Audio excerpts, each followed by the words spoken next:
Listín Diario Editorial for January 22nd of 2024. The free press demands greater protection.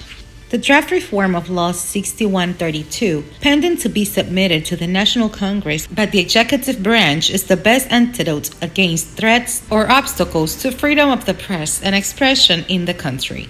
The extensive piece prepared, discussed, and agreed upon with civil society and international organizations contains the necessary safeguards to protect these freedoms. Not only is it a modern legislation that also regulates and covers the digital sphere, but in the future it envisions the protection frameworks for other fundamental rights, such as privacy, against the intrusive capability of technologies such as artificial intelligence, if used for unhealthy purposes.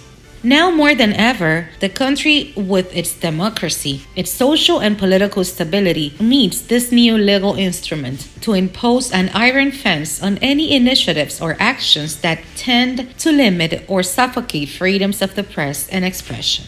With the deep fears that society harbors regarding the scope of the dangerous law 1-24 that comes into collision with our Magna Carta, the only alternative is to reformulate it in Congress, dismantling the ambiguous articles that by themselves open valves to ignorance or violation of citizen rights enshrined in the Constitution. And as a counterpart to the current eyesore of Law 1-24, as apparently approved by Congress, the executive branch has the opportunity to correct the error by submitting the draft reform of Law 61-32.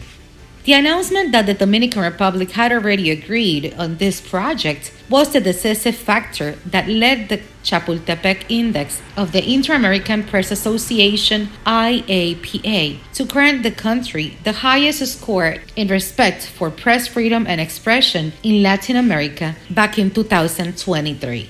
This valuable category, which is also acquired by the way in which other indicators related to the regime of freedoms prevailing here behaved, represent an international recognition that cannot be spoiled by a law that is harmful to rights already acquired and established in the democratic life of the country. We hope that President Luis Abinader, in whose government we have achieved these good marks in respect for these freedoms, met the objectives that inspired him to propose, back in 2022, the reform and modernization of Law 61-32, while passing the controversial and repudiated Law 1-24. For Listín Diario, voiceover and translations by Indira Rodriguez.